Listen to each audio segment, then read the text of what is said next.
Hi అండి, అందరికీ నమస్కారం. ఎన్విఆర్ఎస్ కిడ్స్ ఛానల్కు స్వాగతం, సుస్వాగతం. ఈ వారం కథ చిన్న పనికి పెద్ద విలువ. మరదేంటో వినండి.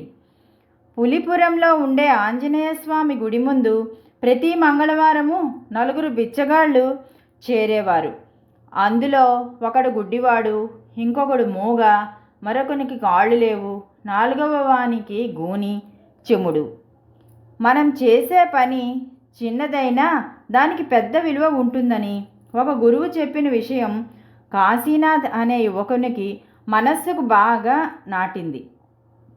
అతని సంపాదన చాలా తక్కువ అయినా వారానికి 10 రూపాయలు కనీసం ఈ బిచ్చగాళ్ల గురించి ఖర్చు చేసి తీరాలని నిశ్చయించుకున్నాడు. ఒక మంగళవారము సాయంత్రం కాజాలు కొని ఆ బిచ్చగాళ్ళకి ఇచ్చాడు. వాళ్ళు ఆనందంతో తింటూ ఉంటే కాశీనాథ్ మనస్సుకి ఎంతో హాయి అనిపించింది. మరొక మంగళవారం వాళ్ళకి లడ్డూలు కొనిపెట్టాడు. మరొక వారం జిలేబీలు, ఆ తర్వాత మంగళవారం పూతరేకులు కొని ఇచ్చాడు. ఈ విధంగా 4 వారాలు గడిచాయి. 5వ వారం కాశీనాథ్ ఆ బిచ్చగాళ్లకు అరటి పండ్లు కొని తీసుకువెళ్ళాడు. అప్పుడు ఆ బిచ్చగాళ్ళు 4 కొత్త చొక్కాలు, పంచెలు ధరించి కనిపించారు. 6వ వారం ఆ బిచ్చగాళ్ల గురించి మామిడి పండ్లు కొని తీసుకువెళ్ళాడు. వాళ్ళు 4 వద్ద 4 కొత్త దుప్పట్లు కనిపించాయి. ఆశ్చర్యంతో కాశీనాథ్, ఈ దుప్పట్లు మీకు ఎలా వచ్చాయి అని వాళ్ళని ప్రశ్నించాడు.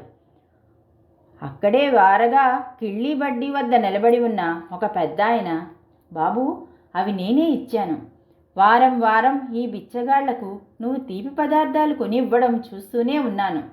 తక్కువ సంపాదన గల నువ్వే మిగిల్చి ఇస్తున్నావంటే నా వంటి ధనవంతుడేమి చెయ్యాలి అని ఆలోచించాను.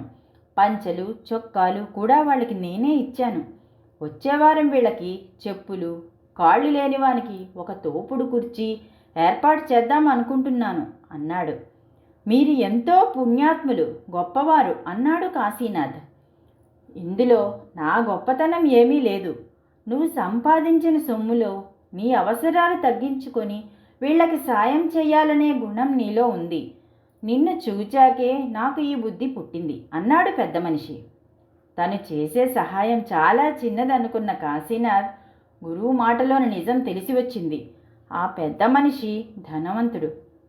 తను చేశాననుకున్న చిన్న పనే ఆ పెద్ద మనిషి చేత మంచి పని చేయించి ఆ బిచ్చగాళ్ళకి బాగా తోడ్పడేటట్లు చేసిందని గ్రహించాడు కాశీనాథ్. ఆ తర్వాత ఆ పెద్ద మనిషి ఎందరికో ధన సహాయం చేసి ధర్మాత్ముడని పేరు పొందాడు. ఇదండి కదా, చాలా బాగుంది కదూ. మన ఛానల్ని కనుక మొట్టమొదటిసారిగా చూస్తున్నట్లయితే తప్పకుండా సబ్స్క్రైబ్ చేయాలని కోరుతున్నాను. మరి కథ కనుక నచ్చినట్లయితే లైక్ చేసి, షేర్ చేసి మీ ఫ్రెండ్స్కి కూడా షేర్ చేస్తారని మనస్ఫూర్తిగా కోరుకుంటూ మరో వారం మరో మంచి కథతో మీ ముందు ఉంటాను. అంతవరకు సెలవు.